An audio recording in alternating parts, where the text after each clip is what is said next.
கோழிக்கு 2 வேளை தண்ணி வைக்கணும். கோழிக்கு ஒரு 2 வேளை தீனி போட்டு பராமரிக்கணும். சின்ன கோழியிலேருந்து ப்ளூடிங் செட்லேருந்து கொஞ்சம் கொஞ்சமாக நவுத்தின்னு வரணும். வாரம் வாரம் வந்து தன்னை இடத்த வந்து 2 நாளைக்கு ஒரு முறை கொஞ்சம் கொஞ்சமாக நவுத்தின்னு பராமரிச்சின்னு போக வேண்டியது தான். 6 நாளைக்கு ஒரு முறை கண்ணுக்கு மருந்து விடணும். 12வது நாள் ஒரு மருந்து விடணும். 18வது நாள் ஒரு மருந்து விடணும். ஏதாவது டிசீஸ் இருந்தால் எல்லாத்தையும் பராமரிக்கணும்.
காய்ச்சல் நம்ம ஏரியாவுக்கு இன்னும் வந்ததில்லை.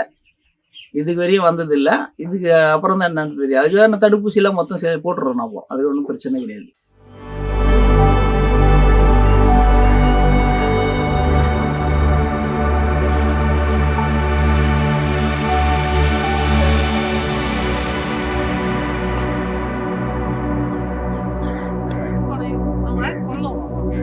பேசலாம்.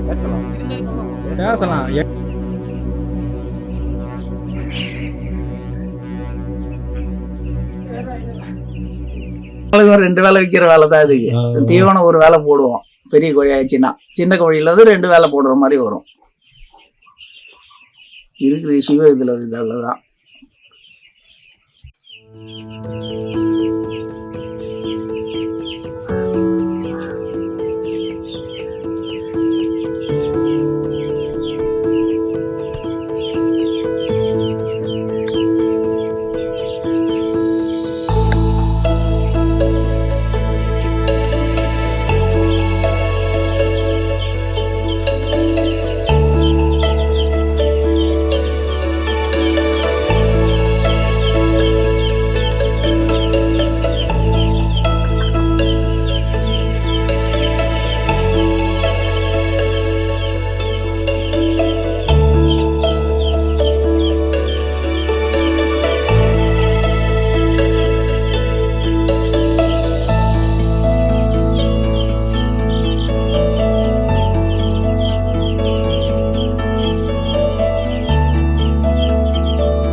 அதுதான் இடம் வேணும். அதுக்கு தகுந்த முதலீடு வேணும். இருந்தால் ஆளுங்க இருந்தால் நம்ம வீட்டு ஆளுங்களே இருந்தால் பராமரிக்கலாம். விவசாய தொழில் மாதிரி செஞ்சு பார்த்துன்னு போகலாம். முதலீடுலாம் கொஞ்சம் அதிகம்தான்.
இரவு நைட்டு பராமரிப்புலாம் ராத்திரில இங்கேயே தங்க வேண்டியது இருக்கும்.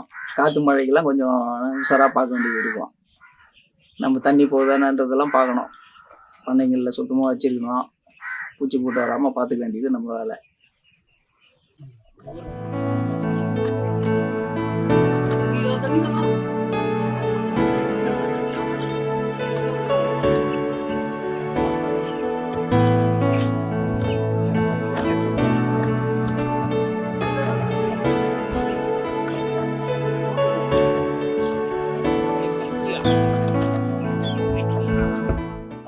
நம்ம எதுவுமே இன்வெஸ்ட்மெண்ட் கிடையாதுமா, லேபருக்கு பண்ணி கொடுக்குறோமா நம்ம, வேற ஒன்றும் கிடையாது. எல்லா கம்பெனியும் பார்த்து கொடுத்துருவாங்க, நமக்கு வளர்க்குற கூலி கொடுப்பாங்க. 6 வருஷமா இந்த தொழிலை பண்ணிருக்கிறேன், பரவாயில்ல, ஓரளவுக்கு நல்லபடியாக போயிட்டு இருக்கு. இதுக்கப்புறம் தான் பார்க்கணும் எப்படி போகுதுன்னுன்றத. ரொம்ப கஷ்டப்படணும். இந்த கோழி பண்ணை கட்டிட்டா வேற ஒன்றும் கிடையாது. வேற யாரும் இருந்தாலும் ஒருத்தராக இருந்தாலும் வேலைக்கு ஆகாது. குடும்பமே இறங்கி கஷ்டப்பட்டால் மட்டும் தான், பாடுபட்டால் மட்டும் தான் இதில் 10 பைசா சம்பாதிக்க முடியும்.